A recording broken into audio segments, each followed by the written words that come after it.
Bem, pessoal, vamos de BTC no fim de tarde aí no Brasil, aqui na Espanha, 21 horas e 1 minuto.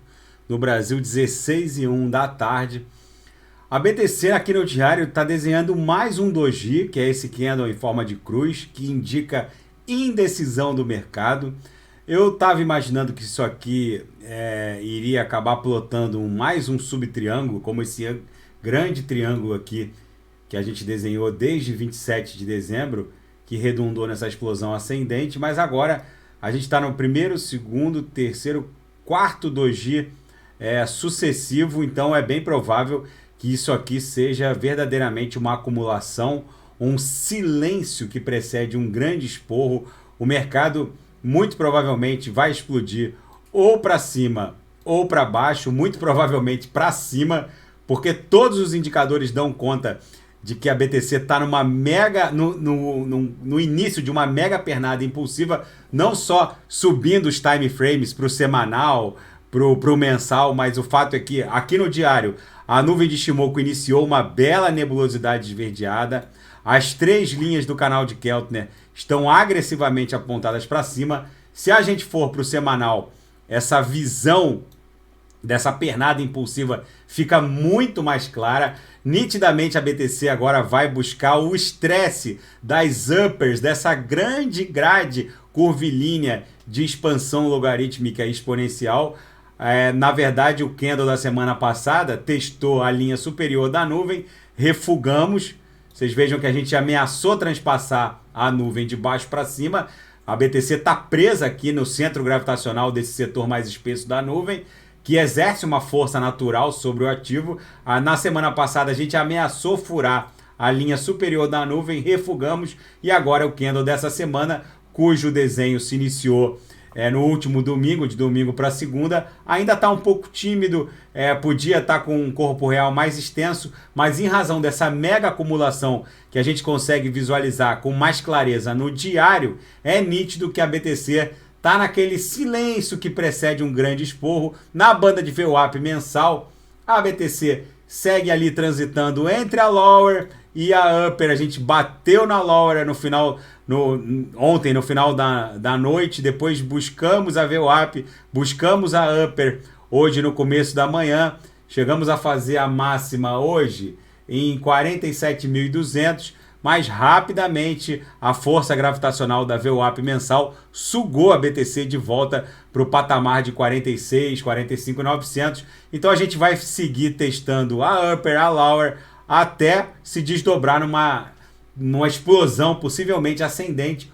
O mercado financeiro tradicional hoje está de mau humor, a Nasdaq caindo menos 1,77, justamente porque o Federal Reserve resolveu engrossar o seu discurso agora, um discurso hawkish, no sentido de que vai haver uma diminuição do balanço patrimonial do Fed. Não sei como eles vão conseguir diminuir um balanço patrimonial de dezenas de trilhões de dólares. O balanço patrimonial do Fed é bizarramente inchado, mas enfim, para o Fed fazer isso, encolher esse balanço patrimonial, que é o maior balanço patrimonial da história de um banco central, na história da humanidade.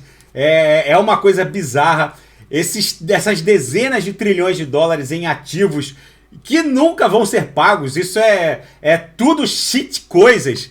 E, enfim, esse discurso no sentido de que o Fed deve diminuir o seu balanço patrimonial, deve encolher rapidamente. Isso tudo óbvio, é um discurso para inglês ver, vamos colocar assim. Não tem como o Fed diminuir esse balanço patrimonial, mas o fato é que os operadores do mercado financeiro tradicional sentiram o caráter hawkish desse discurso, mas já isso vai ter que mudar, porque os economistas, não só do Fed, mas de Wall Street, sabem que mesmo com o aumento brutal das taxas de juros, as taxas de juros reais nos Estados Unidos da América, em termos reais, é a mais negativa dos últimos 50 anos, já que para calcular a taxa de juros real, a gente tem que abater da taxa básica de juros a inflação. Então, a taxa real tá ali em torno de -6, ou seja, se o sujeito deixa $1 milhão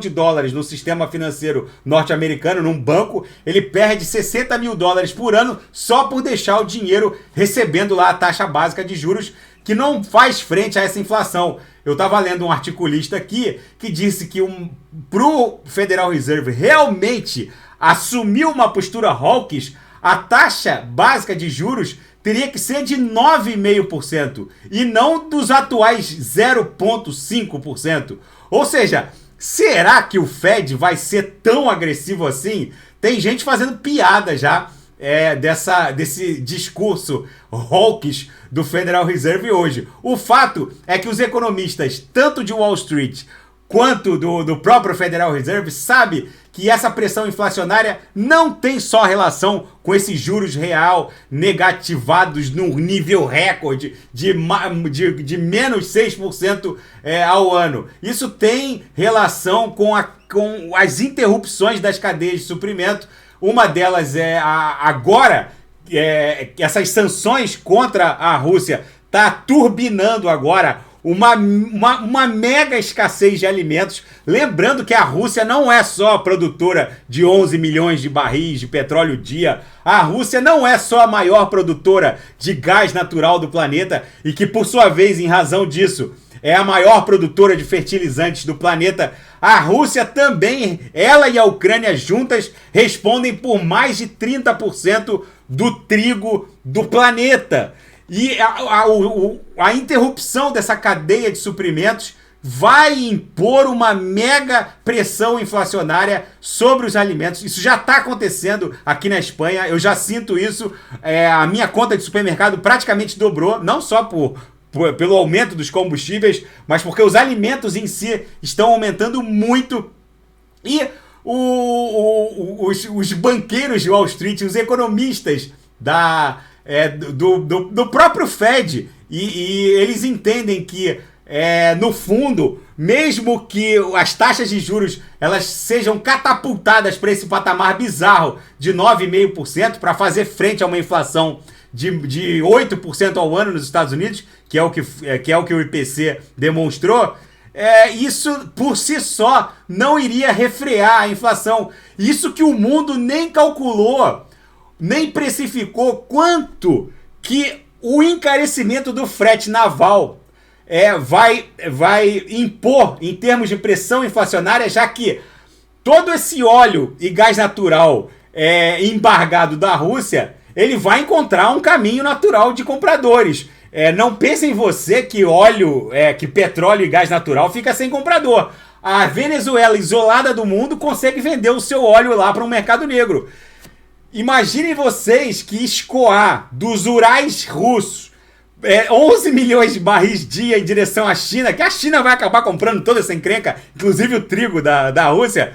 Tudo isso, os economistas estão dando conta de que o frete naval, que vai sofrer uma mega aglutinação de armadores em direção aos Urais russos para poder escoar todos esses 11 milhões de barris dia, lembrando que existem gasodutos que conectam a Rússia à Europa, inclusive oleodutos, mas não existem gasodutos nem oleodutos que conectem a Rússia à China. Então, uma aglutinação de armadores para levar todo esse óleo da Rússia em direção à China vai encarecer em torno de 15 a 20% o frete naval. Tudo isso com colapso na cadeia de suprimentos, falta de fertilizante, porque sem fertilizante, por exemplo, a safra do Brasil seria uma piada. Tanto é que o presidente Jair Bolsonaro esteve antes desse conflito russo-ucraniano reunido com Vladimir Putin para as tratativas de ajuste para aumentar a importação do Brasil de fertilizante. Mas enfim, tudo isso, toda essa pressão vai fazer com que o Fed já mude esse discurso hawkish. Eu já tinha reportado aqui no canal que esse mimimi hawkish do Federal Reserve poderia até ser propalado, mas não tem a menor condição de ser efetivado, já que a imensidão e o gigantismo do balanço patrimonial do Fed faz soar até como uma grande piada a tentativa de enxugar aquilo lá. é como enxugar gelo. Aquilo ali não tem como ser enxugado. É só expansão em cima de expansão para sustentar essa máquina de guerra norte-americana que só vem aumentando o teto da dívida norte-americana ano após ano, que agora passou de 31 trilhões diante de um PIB de mais ou menos 21 trilhões. É uma piada esse discurso. Já já vocês vão ver que isso vai mudar. E nesse cenário apocalíptico, a BTC segue resiliente em direção ao nosso alvo de $1 milhão, o que vai acontecer entre 2026 e 2027. Eu estou aqui no gráfico semanal. Vocês vejam que nessa corrida de touros a gente deve testar aqui, estressar a upper dessa grande grade curvilínea de expansão logarítmica exponencial até o final de 2022, podendo chegar para o começo, podendo se arrastar até o começo de 2023. Mas ela segue resiliente, buscando o estresse das uppers dessa grande grade curvilínea de expansão logarítmica. Portanto, num cenário desse, desembarcar do mundo cripto é muito mais que uma insanidade, é rasgar dinheiro, tá bom, pessoal? Fica esse registro da BTC. Se nada fugir do script, eu volto amanhã para analisar a própria BTC. Fiquem com Deus e quem quiser sugerir alguma análise, é só colocar nas mensagens abaixo. Grande abraço, até amanhã, tchau, tchau.